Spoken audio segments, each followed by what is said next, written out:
Welcome once again, Ebusian, for your science so Shabium. So finally, Mr. Logic has break silence concerning Shatta Wale. A quite of us by industry new times are a friend of bandana, and then now where he is now.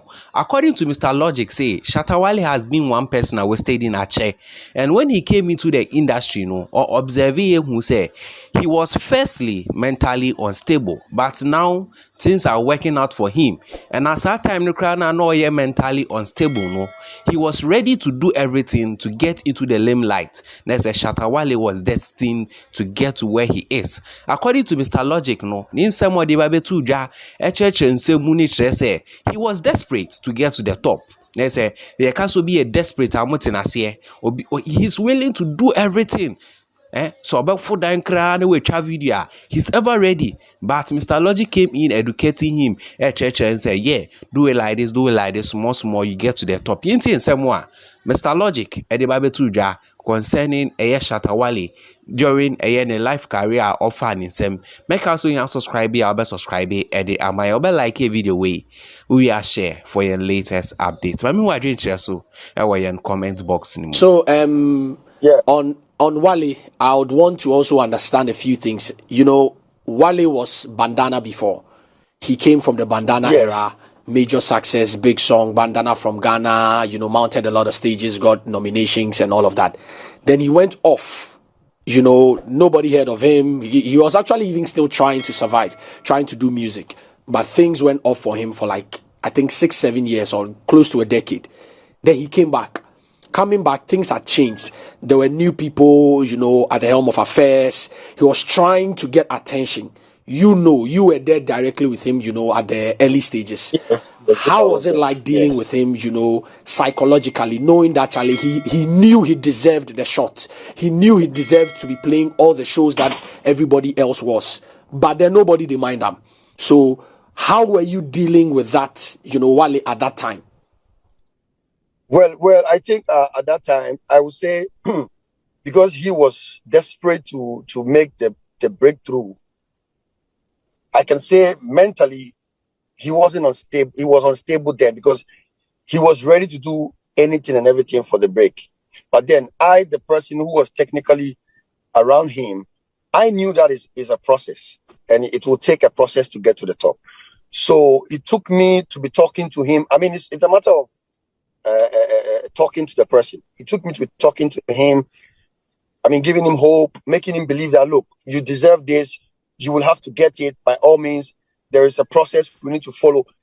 I think my being with him at that time helped him to shape his thinking because, look, the disapprovals were many. Everywhere you go, people say ill stuff about him.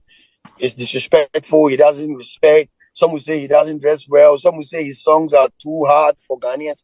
I mean, there were so many of these negative vibes coming to him at that time. But then, lucky for him, I had come in from Jamaica and I believed I already had understanding in what he was doing. So I believed in him. I showed him an ultimate faith in his talent. And I made him believe that, look, whatever people are saying is not a situation. We can break through. We can do it.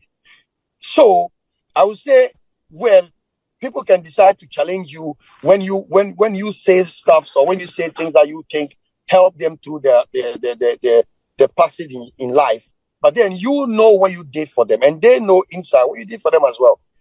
I know that my presence at that time helped him to shape his mental at that time because he was very challenged with, the kind of stigma that he was going through that time. If I wasn't around, I don't know what would have happened. But then I was able to shape the thinking, shape the thoughts, made him believe that, look, we will do it, we can do it, we'll break through, came up with strategies and road plans and here he is today. I mean, he's here. I don't know if he still remembers all the things that I told him and the things that we discussed. I don't know if he still remembers them. But for me, I remember each one of them. I remember all the depression states he was in at that time and how he gradually, we were able to migrate from the bandana and then branded to Shatta Wale, even how the name Shatta Wale came about. all these things were all issues that were hanging around him that time, to how to switch from Bandana to Shatta Wale, and we did the work. So for me, I would say that they are more than necessary upcoming artists down there who are depressed. Some of them, if they get a chance today, the things they will say, you may consider them as madmen, whether deranged or unstable, because they are highly depressed. You understand? So we should like I heard one of you saying that we should start looking at support systems for such situations in the space. I think it's one of the main things we should be looking at, because people are depressed.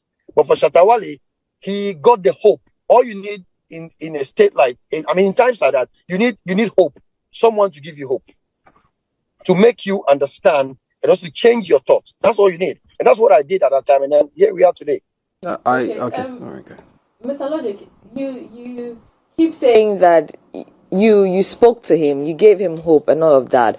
I hear that loud and clear, but did you also seek any form of help for him in relation to therapy or psychological help, aside what you were doing for him? Well, I mean, the distinction between a medically deranged or unstable person is quite different from a depressed person. Do you get me? His state wasn't a medical one. It was a state of depression. Why am I let alone? Why am I not playing the shows? Why am I not involved? Why are my songs not played? Why am I not there? But Mr. Logic, how did you diagnose? How did you diagnose that? How did you identify the difference between, mentally deranged and because before you, according to experts, before you can actually be deemed or termed depressed, you have to be clinically diagnosed. So, what kind of diagnosis did you go through to identify the difference between? Just to update, the link is also going down. So if it does cut, we'll get back to you.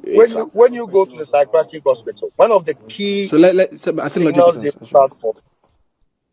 Am I on? When you go to the psychiatric hospital, one of the key signals they look out for in a mentally stable person is communication. Communication, how you communicate, how you are able to stay, stay sane in a conversation. So once a person is able to communicate and also share in a conversation with you, then of course that person is okay. But then we have people who are deranged. That is different from a person who is depressed and feeling a bit stigmatized. That's different from that. So his case wasn't the medical one. And if you ask me how was I able to diagnose, I didn't have to use any medical, way